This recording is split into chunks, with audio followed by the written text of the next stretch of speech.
मो Jitu जाकेस्का Bahujan Samaj party Rayagada district president आज आमर रायगड़ा बीएसपी यूनिट तरफ आज गोटे प्रेस विवृत्ति माध्यम संदेश देवाई चाहे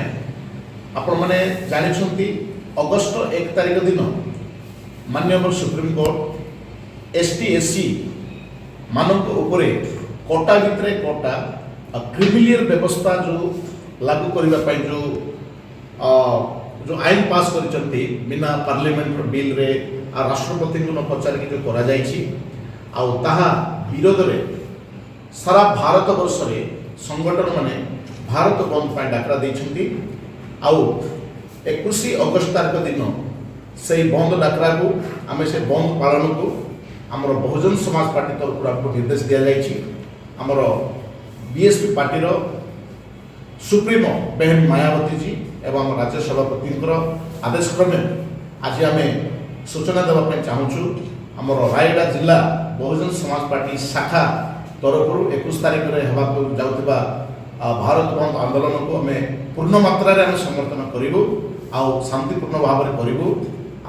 कौन आमर सरकार संपत्ति को नष्ट करार ना श्रृंखलित भाव में पीसफुल भाव में आम बंद को आम जोरदार आम सपोर्ट करूँ।